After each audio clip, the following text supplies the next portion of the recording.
Ready آسو نہیں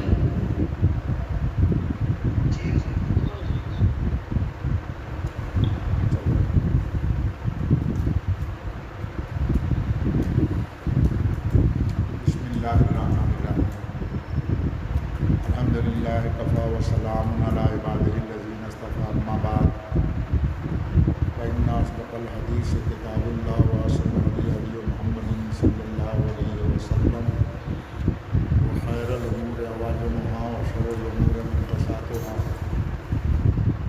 وكل محدثة بدعة وكل بدعة ضلالة وكل ضلالة في النار أو كما قال صلى الله عليه وسلم وبالإسناد المتصل منا إلى المصنف الإمام أبي عبد الله محمد ابن اسماعیل ابن ابراہیم ابن مغیرہ ابن بردزبہ الجوفی الایمانی رضی اللہ تعالی عنہ نفعنا بعلومہم آمین رب اشرح لی صدری ویسر لی امری واحلل عقدۃ من لسانی یفقهوا قولی رب زدنی علما اللہم اغفر للمؤمنین والمؤمنات والمسلمین والمسلمات الاحیاء منہم والاموات انک سمیع قریب مجیب الدعوات یا رب العالمین۔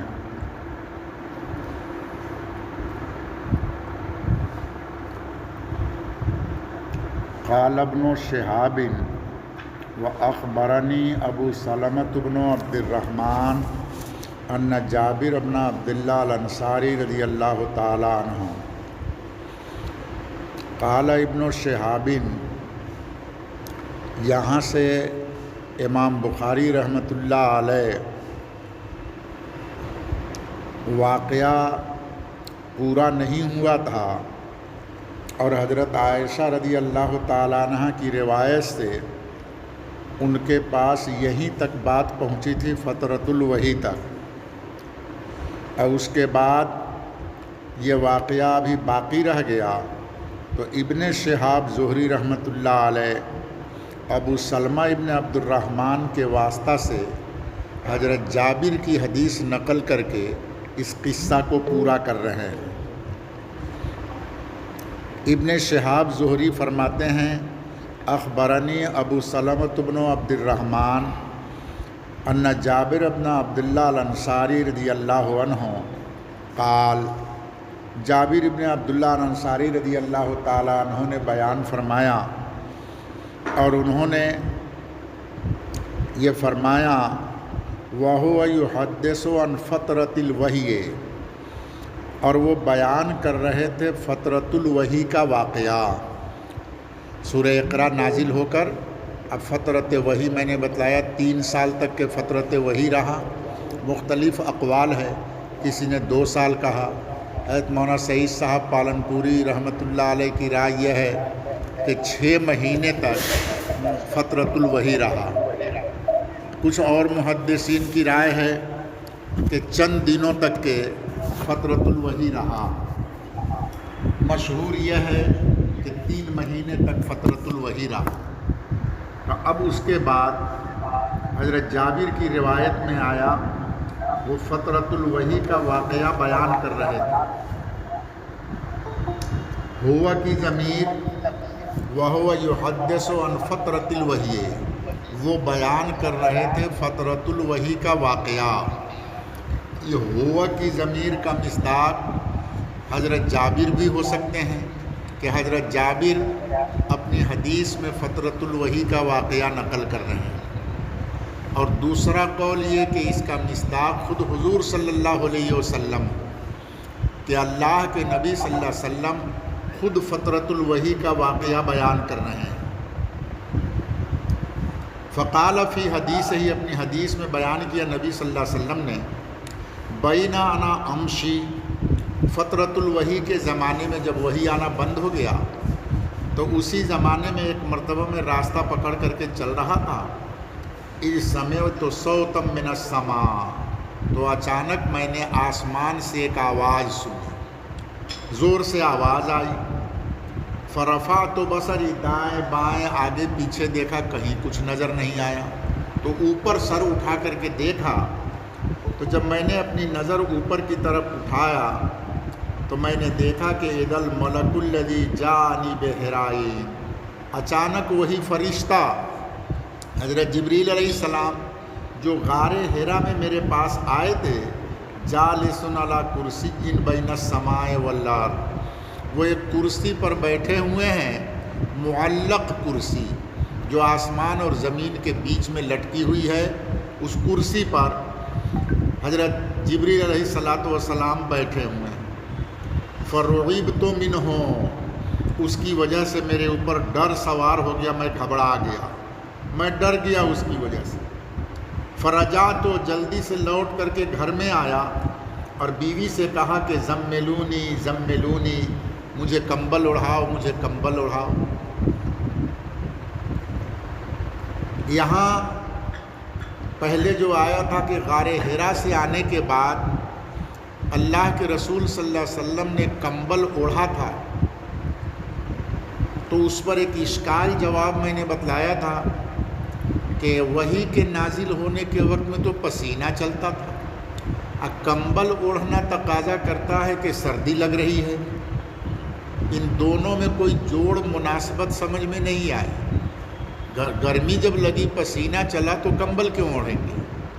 تو اس سوال کا کئی جواب دیا تھا، اس میں ایک جواب یہ بتلایا تھا کہ کبھی کبھی آدمی کمبل اوڑھتا ہے گھبراہٹ کے لیے، بے چینی ہو جائے، پریشانی ہو جائے، ٹینشن میں ہو تو منہ ہاتھ لپیٹ کر کے آدمی سو جاتا ہے تھوڑا سکون آنے کے لیے۔ اس روایت سے اس کی تائید ہوتی ہے۔ فرعبت منہ، اس کی وجہ سے میرے اوپر رعب پیدا ہو گیا، میں ڈر گیا، اور ڈر کے مارے گھر میں آ کے کہہ رہا ہوں مجھے کمبل اڑھاؤ، کمبل اڑھاؤ۔ وہ ڈر، بھے، خوف کو ختم کرنے کے لیے آپ کمبل اوڑھ رہے ہیں۔ دوسری بات یہ کہ جبریل علیہ السلام کرسی پر بیٹھے ہوئے ہیں آسمان اور زمین کے بیچ میں۔ ایک ضمنی مسئلہ کہ کرسی پر بیٹھنا جائز ہے، اور اس کا ثبوت اس سے ہے بخاری کی روایت میں کہ خود حضرت جبریل علیہ السلام کرسی پر بیٹھے ہوئے ہیں۔ دوسری ایک اور روایت ہے جس میں ہے کہ نبی پاک صلی اللہ علیہ وسلم بھی کرسی پر بیٹھے ہیں۔ معلوم ہوا ضرورت کی بنیاد پر کرسی پر بیٹھنا جائز ہے، اور اس کا ثبوت ہے۔ اللہ عالم بالصواب۔ کمبل اڑھا کے جب آپ کو سلا دیا گیا تو فانزل اللہ تعالی، اب اللہ نے قرآن کی آیت نازل کیا، یا ایھا المدثر قم فانذر وربک فکبر وثیابک فطہر والرجز فہجر۔ اے چادر اوڑھنے والے، اے کمبل اوڑھنے والے، کھڑے ہو جائیے، پھر لوگوں کو ڈرائیے، وربک فکبر، اور اپنے رب کی تکبیر بیان کیجیے، بڑائی بیان کیجیے، وثیابک فطہر، اور اپنے کپڑے کو پاک کر لیجیے، والرجز فہجر، اور بتوں کی پوجا کو چھوڑے رکھیے۔ یہ وحی نازل ہو گئی۔ فحمی الوحی وتتابعا، اب اس کے بعد میں وحی کا سلسلہ شروع ہو گیا، اب پے در پے لگاتار اب وحی آنا چالو ہو گیا۔ سمجھ میں آیا؟ اب وقفہ ختم ہو گیا، اب مسلسل وحی کا سلسلہ شروع ہو گیا۔ یا ایھا المدثر، اے چادر اوڑھنے والے، کمبل اوڑھنے والے، آپ کھڑے ہو جائیے۔ اس کھڑے ہونے سے مراد کیا؟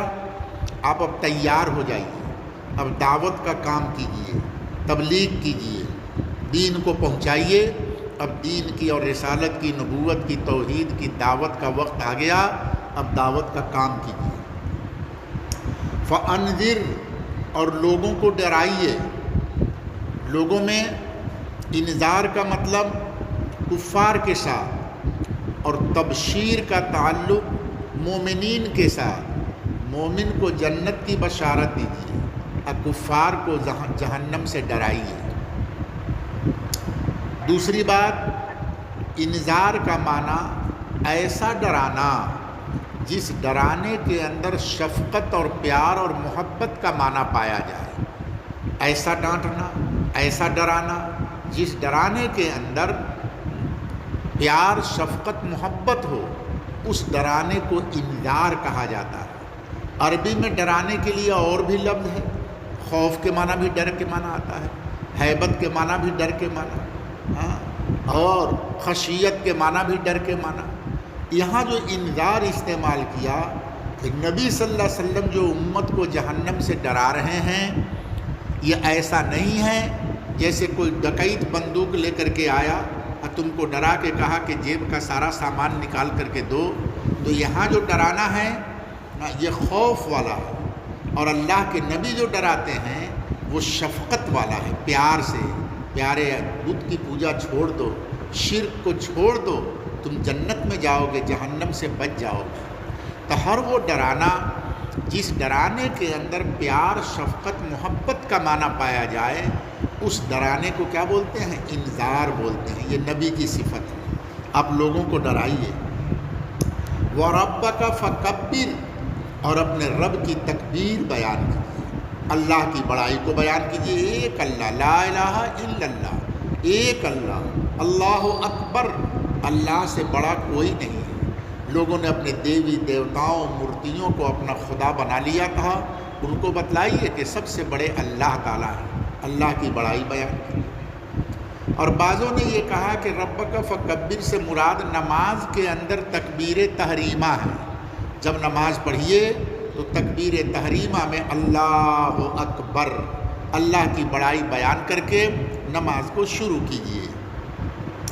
وَثِيَابَكَ فَطَهِّرْ، اور اپنے کپڑے کو پاک کر لیجیے، کپڑے کو پاک صاف رکھیے۔ اس سے مراد یا تو کپڑا ہے، جو بدن پر کپڑا ہے، آدمی کو اپنے کپڑے کو پاک صاف رکھنا چاہیے۔ کپڑے کی طہارت کا مسئلہ بیان کر رہے ہیں کہ کپڑے کو پاک رکھیے۔ بعضوں نے بتلایا کہ ثِيَابَكَ فَطَهِّرْ سے مراد نماز کے اندر کپڑے کو پاک کرنا ہے۔ نماز کے فرائض میں سے جیسے ہے بدن پاک ہو، جگہ پاک ہو، کپڑا پاک ہو، قبلہ کی طرف منہ ہو، یہ سب جو فرائض بیان کیے جاتے تو انہی میں سے ہے طہارت ثیاب، کپڑے کا پاک ہونا۔ تو ثیاب کا فطہر سے مراد کیا ہے کہ کپڑے کو پاک کر لیجئے نماز کے اندر، جب نماز پڑھیے گا تو اپنے کپڑے کو پاک رکھیے۔ دوسرا یہ کہ ثیاب کا فطہر سے مراد بولا گیا ثیاب، اور اس سے مراد اپنا بدن ہے۔ بدن کو پاک صاف رکھیے، ہمیشہ طہارت کے ساتھ رہیے، بدن کو پاک صاف رکھیے۔ تیسرا یہ کہ اس سے مراد اپنے اخلاق، اپنے اوصاف، اپنے کیریکٹر ہیں، اپنے اخلاق کو پاک اخلاق رکھیے، پاکیزہ اخلاق، عمدہ اخلاق اختیار کیجیے، اپنے اوصاف اور کیریکٹر کو اچھا بنا کے رکھیے، پاک بنا کے رکھیے۔ والرجز فہجر، رجز کے معنی آتا ہے عبادت الاوثان، بتوں کی پوجا کرنا۔ اب یہاں اللہ کے نبی صلی اللہ علیہ وسلم سے کہا گیا والرجز فہجر، بتوں کی پوجا کو چھوڑ دیجئے۔ اس سے بظاہر یہ معلوم ہوتا ہے کہ کیا اللہ کے نبی صلی اللہ علیہ وسلم نے اس سے پہلے بت کی پوجا کیا تھا، اب منع کیا جا رہا ہے کہ اب بت کی پوجا مت کیجیے؟ حالانکہ نبی صلی اللہ علیہ وسلم نبوت سے پہلے بھی اور نبوت کے بعد بھی کبھی بھی آپ نے بتوں کی پوجا نہیں کیا، بتوں کی تعظیم نہیں کیا، آپ ہمیشہ اس سے الگ رہیں۔ اسی لیے میں نے ترجمہ کیا کیا تھا والرجز فہجر، بتوں کی پوجا کو چھوڑے رکھیے۔ جلا آگتا کی سڑیا آسوئیں، بولا آئندہ وہ سڑیا تھا خود کا۔ یہ نہیں کہا کہ بتوں کی پوجا کو چھوڑ دیجئے، چھوڑنے سے بظاہر یہ سمجھ میں آتا ہے پہلے کیا تھا، اب چھوڑنے کے لیے کہا جا رہا ہے۔ اور دوسرا ترجمہ جو میں نے کیا کہ بتوں کی پوجا کو چھوڑے رکھیے، جلا آگے سڑیا راک سوئیں ایخون ہوگو سڑیا راک ہوگا، یہ ترجمہ زیادہ مناسب ہے کہ بتوں کی پوجا کو چھوڑے رکھیے، جیسے پہلے بھی آپ نے بت کی پوجا نہیں کیا، اب بھی نہیں کیجیے۔ یہاں ایک مسئلہ کہ اللہ کے نبی صلی اللہ علیہ وسلم کبھی بت کے پاس گئے یا نہیں، جانے کا ثبوت ہے۔ چچا وغیرہ جب جاتے تھے تو ان کے ساتھ گزر کے اس راستے سے گئے، لیکن آپ نے کبھی بتوں کو چھوا نہیں، کبھی بتوں کو پوجا نہیں۔ ایک مرتبہ حضرت زید ابن حارثہ رضی اللہ تعالیٰ عنہ نے ایک بت پہ ہاتھ رکھ دیا تو اللہ کے نبی صلی اللہ علیہ وسلم نے ان کو منع کیا، اب فرمایا کہ یہ رجس ہے، یہ نجس ہے، یہ گندگی ہے، اس پر ہاتھ مت رکھو۔ تو نبی پاک صلی اللہ علیہ وسلم نے کبھی بھی بتوں کی پوجا نہیں کیا اور اس کے پاس گئے نہیں۔ اللہ عالم بالصواب۔ فہمی الوحی، اب اس کے بعد میں وحی کی کثرت ہو گئی، وتتابع، اور پے در پے لگاتار مسلسل اب وحی کا آنا شروع ہو گیا۔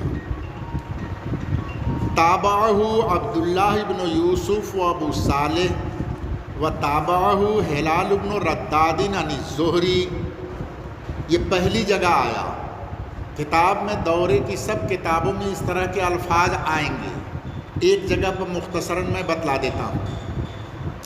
تابعہ، متابعت کیا ان کی، یہ اس روایت کے اندر امام بخاری رحمۃ اللہ علیہ صفحے میں دیکھو، جہاں یہ روایت شروع ہوئی، امام بخاری کے استاد کون ہے؟ یحییٰ ابن بکیر، قال حدثنا یحییٰ ابن بکیر، یہ روایت جو شروع میں ہے داہنے والے صفحے کے اندر، سمجھ میں لیتفسد عرقا وبہ قال حدثنا یحییٰ ابن بکیر، ایسے نہ نہیں، اور یہ حدیث کی شروعات جو ہے یہی قال حدثنا یحییٰ ابن بکیر، تو امام بخاری نقل کرتے ہیں یہ کیا ہوا رے، اور امام بخاری کے استاد کون ہیں؟ یحییٰ ابن بکیر، سمجھ میں آیا؟ تو امام بخاری اس حدیث کو نقل کرتے ہیں یحییٰ ابن بکیر سے۔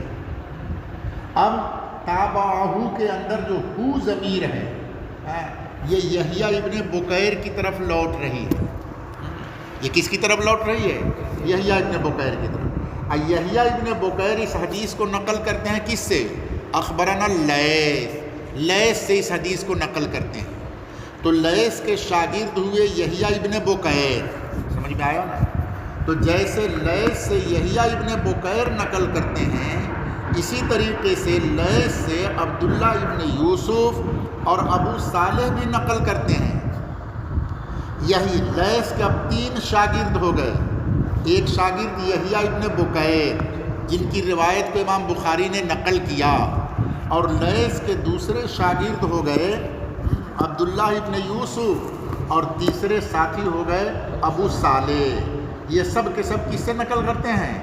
لیث سے۔ نیچے بین سطور بھی لکھا کلاہما عن اللیث، یہ دونوں بھی کس سے نقل کرتے ہیں؟ لیث سے۔ تو لیث کے کتنے شاگرد ہو گیا؟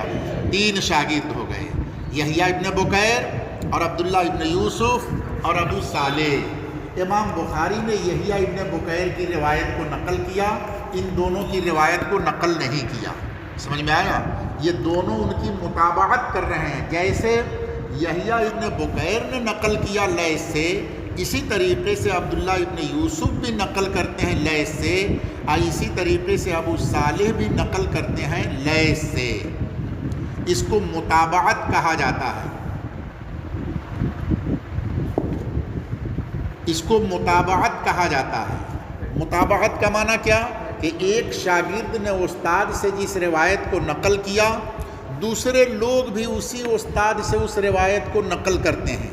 اب ایک بات کو نقل کرنے والے جب چند آدمی ہو جائے، ہمو کے وہ خبر دیسن، ہمو کے وہ خبر دیسن، ہمو کے وہ سیم خبر، تو اس خبر کے اندر قوت پیدا ہو جاتی ہے۔ ایک آدمی خبر دیا ایک واقعے کے بارے میں، اور ایک واقعہ ایسا ہے کہ اس نے بھی خبر دیا صحیح، اس نے بھی وہی خبر دیا، اس نے بھی وہی خبر دیا۔ جب چند آدمی آ کر کے خبر دے ایک ہی واقعہ کے بارے میں، تو وہ خبر میں یقین زیادہ پیدا ہو جاتا ہے، سمجھ میں آیا نا؟ اس میں قوت زیادہ پیدا ہو جاتی ہے، مضبوطی پیدا ہو جاتی ہے۔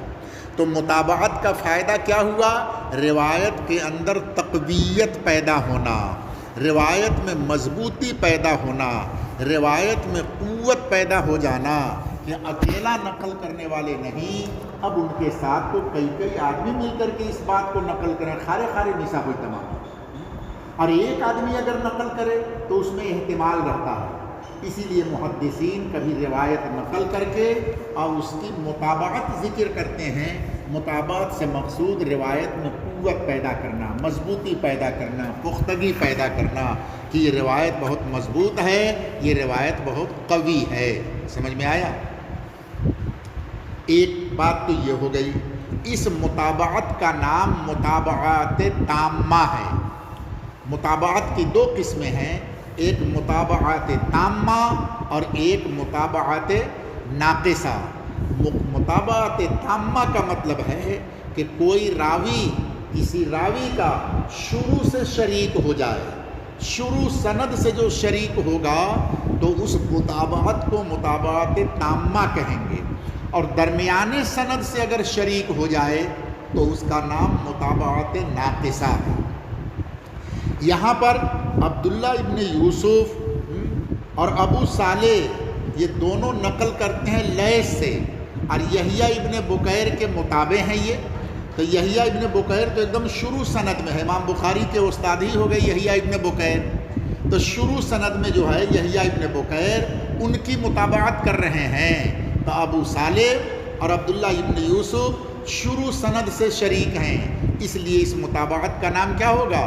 متابعت تامہ کہلائے گا، کہ شروع سند سے کوئی راوی کسی راوی کا شریک ہو جائے، سمجھ میں آیا نا؟ تو ایسی متابعت کو متابعت تامہ کہتے ہیں۔ اور درمیان سند سے اگر کوئی شریک ہو جائے، پہلے شروع میں ہم تمہارے ساتھ نہیں ہیں، ہاں یہاں سے آ کر کے شریک ہو رہے ہیں، سمجھ میں آیا نا؟ تو وہ اس کو بعد میں جو نقل کرے گا وہ متابعت ناقصہ کہلائے گی، اس کو بھی بیان کیا امام بخاری نے یہاں پر۔ وَتَابَعَهُ ہلال ابن رداد عن الزہری، اور ان کی متابعت کیا ہے ہلال ابن رداد نے زہری سے نقل کرنے میں۔ اب پھر آؤ داہنے صفحے کے اندر، زہری سے نقل کرنے والے یہاں پر کون ہیں؟ یحییٰ ابن بکیر قال اخبرنا اللیث عن عقیل عن ابن شہاب، ابن شہاب سے ہی مراد زہری، ابن شہاب زہری رحمۃ اللہ علیہ۔ ابن شہاب کے شاگرد اس سند کے اندر کون ہیں؟ عقیل، عقیل نقل کر رہے ہیں، عقیل نقل کر رہے ہیں ابن شہاب زہری سے، سمجھ میں آیا نا؟ تو ابن شہاب زہری کے شاگرد کون ہوئے یہاں؟ عقیل، عقیل نقل کر رہے ہیں ابن شہاب زہری سے۔ اور اسی طریقے سے ہلال ابن رداد بھی نقل کرتے ہیں اس حدیث کو عن الزہری، زہری سے۔ تو ہلال ابن رداد ساتھی ہو گئے، شریک ہو گئے، کس کے؟ عقیل کے۔ اب یہاں پر زہری کے دو شاگرد ہو گئے، ایک عقیل اور ایک ہلال ابن رداد۔ امام بخاری نے عقیل والی حدیث کو نقل کیا ہے نا اس سند کے اندر، قال اخبرنا اللیث عن عقیل عن ابن شہاب، ہے نا؟ تو ابن شہاب سے نقل کرنے والے عقیل ہو گئے، اور عقیل کے ساتھی ایک اور ہیں، ان کا نام کیا ہے؟ ہلال ابن رداد، یہ بھی زہری سے نقل کرتے ہیں۔ تو زہری نے دو شاگردوں کو پڑھایا، ہلال ابن رداد کو بھی پڑھایا اور عقیل کو بھی پڑھایا۔ امام بخاری نے عقیل کی روایت نقل کیا، ہلال کی روایت کو نقل نہیں کیا ہے۔ آگے اشارہ کر دیا کہ اس زہری سے نقل کرنے میں عقیل اکیلا نہیں ہے، بلکہ عقیل کے ساتھ ساتھ ہلال ابن رداد بھی ہیں۔ جیسے اب تم چار آدمی میرے سے پڑھ رہے ہو، تو تم چار شاگرد میری جو روایت نقل کرو گے تو تم اکیلا نقل کرنے والے نہیں، تم روایت ایک آدمی نقل کر کے کہے گے تابعنی فلان و تابعنی فلان و تابعنی فلان، ہاں ہمارے استاد سے ہماری مطابقت کیا، اس نے بھی اس نے بھی اس نے بھی، یہ سب شریک رہے۔ تو ابن شہاب نے جب پڑھایا یہ حدیث تو ان کے شاگرد دو تھے، ایک عقیل بھی تھے اور دوسرے ہلال ابن رداد بھی تھے۔ تو یہاں پر ہلال ابن رداد مطابقت کر رہے ہیں کن کی؟ عقیل کی، سمجھ میں آیا نا؟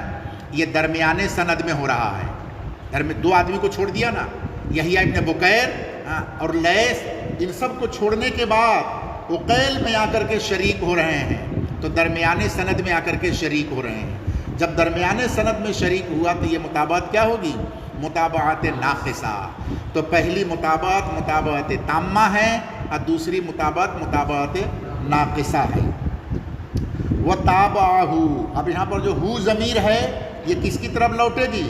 عقیل کی طرف لوٹے گی۔ پہلی سند میں جو عقیل ہے، عقیل کی مطابعت کیا ہے ہلال ابن رداد نے ابن شہاب زہری سے نقل کرنے میں، سمجھ میں آ گیا؟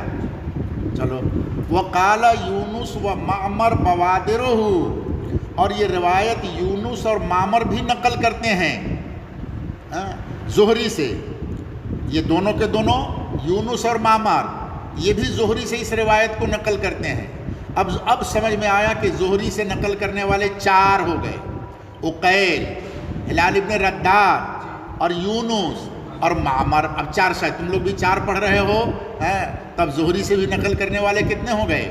4 شاگرد ہو گئے۔ وقال یونس و معمر، اور یونس اور معمر نے جب اس روایت کو زہری سے نقل کیا تو الفاظ میں تھوڑا سا فرق ہو گیا۔ وہ کیا ہے؟ بوادرہ۔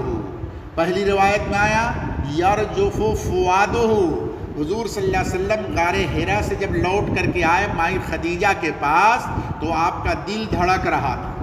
فؤاد کے معنی دل، کل بتلایا تھا، دل دھڑک رہا تھا۔ اور یونس اور معمر جب نقل کرتے ہیں تو لفظ بدل دیا، روایت بالمعنی ہو گیا۔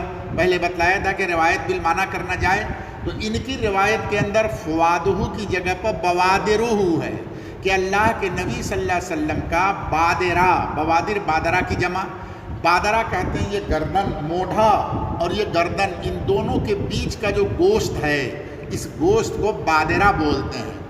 جب آدمی کے اوپر گھبراہٹ اور بے چینی ہوتی ہے تو جیسے اس کا دل کانپتا ہے، اسی طریقے سے یہ موڈھے کا گوشت بھی کبھی کبھی ہلنے لگتا ہے، کانپنے لگتا ہے۔ جب ڈر بھے اچانک آ جائے تو دل بھی دھڑکنے لگتا ہے اور یہاں کا گوشت بھی کانپنے لگتا ہے۔ تو راوی نے یہ کہا کہ جب حضور غار حرا سے لوٹ کر کے آئے تو آپ کے موڈھے کا گوشت کانپ رہا تھا، ہل رہا تھا۔ گھبراہٹ میں اور بے چینی میں یہ گوشت بھی کبھی کبھی ہلنے لگتا ہے، کانپنے لگتا ہے۔ تو یونس اور معمر جو زہری سے نقل کرتے ہیں ان میں الفاظ کا تھوڑا سا فرق ہو گیا کہ وہ کیا ہے؟ بوادرہ، فؤادہ کی جگہ پر بوادرہ، یہ الفاظ کا فرق بھی بتلا دیا۔ اللہ عالم بالصواب، علم و احکم۔ بہت مختصر یہ کر کے یہ روایت ختم ہوئی۔ اس روایت کی بدء الوحی سے مناسبت ظاہر ہے، باب کے ساتھ مناسبت۔ باب کیا تھا؟ بدء، کیف، وحی، 3 چیز تھی نا، شروعات، کیفیت اور وحی، اور اس میں تینوں چیزوں کا ذکر ہے۔ غار حرا میں شروعات ہو رہی ہے، رمضان کا مہینہ تھا، بعضوں نے کہا 17 رمضان تھا۔ 17 رمضان کو غار حرا کے اندر اللہ کے نبی صلی اللہ علیہ وسلم کی عمر 40 سال 6 مہینہ، 40 سال 6 مہینہ یا 39 سال 6 مہینہ تھی۔ 39 سال 6 مہینہ، پورا 40 نہیں ہوا تھا، یا 40 سال 6 مہینہ، اس لیے کہ حضور پاک صلی اللہ علیہ وسلم کی ولادت ربیع الاول میں ہے۔ حضور کی ولادت کس میں ہے؟ ربیع الاول، اور وہی نازل ہو رہی ہے رمضان میں۔ تو ربیع الاول کے بعد رمضان تک اگر گنتی کرو تو ربیع الثانی، جمادی الاول، جمادی الثانی، رجب، شعبان، رمضان، 6ٹھا مہینہ رمضان آتا ہے۔ حضور کی ولادت ربیع الاول میں، تو ربیع الاول آتے آتے یہ 1 سال ہوتا ہے، یہاں پورا ہوتا ہے سال آ کر کے، اور وہی نازل ہو رہی ہے رمضان میں، تو ربیع الاول میں 40 سال پورا ہو گیا، اور رمضان 6 مہینہ کے بعد وہی نازل ہو رہی ہے، تو گویا کہ 40 سال 6 مہینہ کے بعد وہی نازل ہوئی ہے۔ اور اگر اس سے مراد پہلے لے لیا جائے کہ اس سے ربیع الاول سے پہلے والا جو رمضان آیا اس رمضان میں وہی نازل ہوئی ہے، تو 39 سال 6 مہینہ ہوگا۔ اس رمضان کے بعد ربیع الاول تک اور 6 مہینہ آئے گا، تو 39 سال کے جو رمضان آیا اس رمضان میں وہی نازل ہو گئی، اور اس کے بعد ربیع الاول آتے آتے 40 سال پورا ہوگا۔ تو 39 سال 6 مہینہ پر نازل ہوئی، یا 40 سال 6 مہینہ پر وہی آپ کے اوپر نازل ہوئی، اور غار حرا میں ہوئی۔ اللہ عالم بالصواب و علمہ احکم۔ 2 روایت گزر گئی بدء الوحی کی، اب یہ تیسری روایت ہے۔ 6 حدیث بیان کی امام بخاری نے اس باب میں، یہ تیسری روایت ہے۔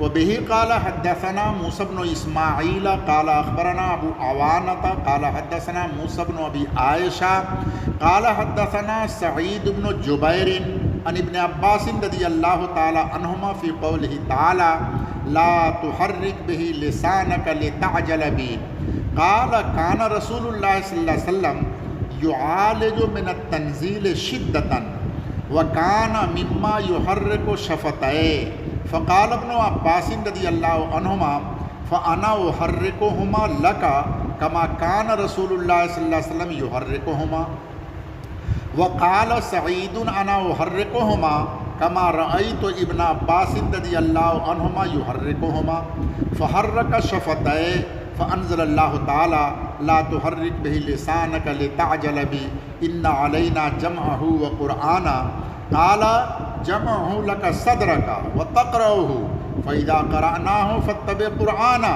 قال فاستمع له وأنصت ثم إن علينا بيانا ثم إن علينا أن تقرأه فكان رسول الله صلى الله عليه وسلم بعد ذلك إذا أتاه جبرائيل استمع فإذا انطلق جبرائيل قرأه النبي صلى الله عليه وسلم كما قرأه۔ اس روایت میں سعید ابن جبیر رحمۃ اللہ علیہ رئیس المفسر خاص شاگرد ہیں حضرت عبداللہ ابن عباس رضی اللہ تعالیٰ عنہ کے۔ حضرت عبداللہ ابن عباس کو اللہ نے قرآن کا علم دیا تھا۔ آئندہ کتاب العلم میں روایت آئے گی اللہم علمہ الکتاب وفقہہ فی الدین۔ حضور صلی اللہ علیہ وسلم نے دعا دیا تھا حضرت عبداللہ ابن عباس کو کہ اے اللہ ان کو کتاب کا علم دیجیے، کتاب سے مراد قرآن کی تفسیر کا علم دیجیے، وفقہہ فی الدین اور دین کی سمجھ عطا کیجیے۔ تو عبداللہ ابن عباس رضی اللہ تعالیٰ عنہ حبر الامہ، سب سے بڑے امت کے اندر عالم اور قرآن پاک کے بڑے مفسر بنے ہیں۔ ان کے خاص شاگرد ہیں حضرت سعید ابن جبیر رحمۃ اللہ علیہ۔ سمجھ میں آیا نا؟ تو سعید ابن جبیر اپنے استاد عبداللہ ابن عباس رضی اللہ تعالیٰ عنہ سے قرآن کی اس آیت کی تفسیر نقل کرتے ہیں۔ قرآن کی آیت ہے لا تحرک بہ لسانک لتعجل بہ۔ اے نبی صلی اللہ علیہ وسلم، اس قرآن کے وقت جبریل جب قرآن نازل کر رہے ہیں تو قرآن کے لیے اپنی زبان کو آپ حرکت مت دیجئے لتعجل بہ، تاکہ اس کو یاد کرنے میں آپ جلدی کریں۔ قرآن کو جب جبریل نازل کریں تو آپ اس وقت میں اپنی زبان کو حرکت مت دیجئے جلدی یاد کرنے کے لیے۔ مطلب کیا؟ جب جبریل علیہ السلام قرآن نازل کرتے تھے تو اللہ کے نبی صلی اللہ علیہ وسلم ساتھ ساتھ دوہرا کر کے من میں پڑھتے رہتے تھے۔ جبریل علیہ السلام نازل کر رہے ہیں یا ایھا المدثر، تو پیچھے حضور قم ربک فکبر، قم ربک فکبر، جیسے ہمارے یہاں حافظ بچے لوگ رٹتے رہتے ہیں، یاد کرتے ہیں، تو جبریل علیہ السلام پڑھ رہے ہیں اور ان کے ساتھ ساتھ حضور صلی اللہ علیہ وسلم اپنی زبان کو بھی حرکت دے کر کے اس آیت کو دوہرا رہے ہیں، اس کو یاد کر رہے ہیں، جیسے حفظ کرنے والے بچے یاد کرتے ہیں۔ تو اللہ تعالیٰ نے اس یاد کرنے سے آپ کو منع کر دیا اور فرمایا کہ آپ یاد مت کیجیے، آپ رٹیے مت، اور جبریل کے ساتھ ساتھ آپ مت پڑھیے، اس میں آپ کو پریشانی ہوگی۔ آپ کو جو ڈر لگ رہا ہے کہ جبریل وہی نازل کر کے چلے جائیں گے اور جو دی خدا نہ خواستہ ہمیں فوری لائی بھولی جائے گی، تو بھولنے کے ڈر سے آپ اس کو دوہرا کے پڑھ رہے ہیں تاکہ جلدی مجھے یاد ہو جائے۔ تو اللہ تسلی دیتے ہیں آپ کو رٹنے کی ضرورت نہیں، میں ذمہ داری لیتا ہوں کہ آپ کو حفظ کرا دوں گا، آپ بھولیں گے نہیں، آپ کے سینے میں قرآن کو محفوظ کر دوں گا، میں آپ کو بغیر رٹے ہوئے اور بغیر یاد کیے ہوئے قرآن پاک یاد ہو جائے گا۔ لہٰذا اتنی محنت کرنے کی آپ کو کیا ضرورت ہے، اتنی پریشانی اٹھانے کی کیا ضرورت ہے؟ لا تحرک بہ لسانک، جبریل کی قرات کو سن کر کے آپ اپنی زبان مبارک کو حرکت مت دیا کیجیے۔ ان علینا جمعہ، میرے ذمہ ہے آپ کے سینہ میں قرآن کو جمع کر دینا، آپ کو یاد کرا دینا۔ ان علینا جمعہ وقرآنا، اور پھر اس کے بعد میں اس کو تلاوت کروا دینا کہ جیسے جبریل علیہ السلام نے نازل کیا ہے اسی طریقے سے آپ تلاوت کرنے پر قادر ہو جائیں، دوبارہ آپ جب چاہیں تلاوت کر لیں۔ یہ بھی میں اپنے ذمے لیتا ہوں۔ اللہ نے اپنے ذمے لیا 3 کاموں کو۔ ایک کام کیا لیا کہ قرآن کو ہم یاد کروا دیں گے، آپ کو رٹنے کی ضرورت نہیں، جپنے کی ضرورت نہیں۔ دوسری ذمہ داری اللہ نے کیا لیا کہ یاد کرنے کے بعد دوبارہ جب آپ چاہیں تلاوت کرنے کے لیے تو آپ کی زبان مبارک سے اس آیت کو تلاوت کروا دینا۔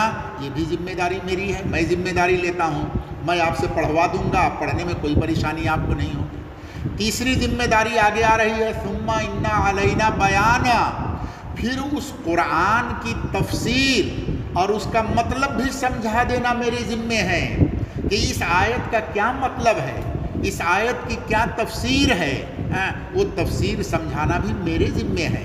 تو اللہ نے 3 چیزوں کی ذمہ داری لے لیا، آپ کو حفظ کرا دینا میرے ذمے، آپ کو تلاوت کروا دینا میرے ذمے، اور اس قرآن کا تفسیر، معنی، مطلب وغیرہ سب کچھ سمجھا دینا میرے ذمے ہیں۔ تو آپ پریشان ہونے کی کیا ضرورت ہے؟ اس لیے اللہ نے بڑے پیار سے، بڑے شفقت، اور یہ محبت کا جملہ ہے، بڑے پیار اور شفقت کا جملہ ہے، اللہ تعالیٰ فرماتے ہیں لا تحرک بہ لسانک، اس قرآن کو یاد کرنے کے لیے آپ اپنی زبان مبارک کو حرکت مت دیجیے، لتعجل بہ، تاکہ جلدی آپ اس کو یاد کر لیں۔ قال، اب آگے حضرت ابن عباس تفسیر کرتے ہیں جس کو میں نے ابھی سمجھایا۔ قال کان رسول اللہ صلی اللہ علیہ وسلم، حضرت ابن عباس فرماتے ہیں اللہ کے رسول صلی اللہ علیہ وسلم کی عادت یہ تھی، یعالج من التنزیل شدتاً، قرآن جو نازل ہوتا تھا اس کی وجہ سے آپ مشقت برداشت کرتے تھے۔ جب جب قرآن نازل ہوا تو آپ مشقت برداشت کرتے تھے، کسی تکلیف کو اٹھانا، اور وہ مشقت کیا تھا؟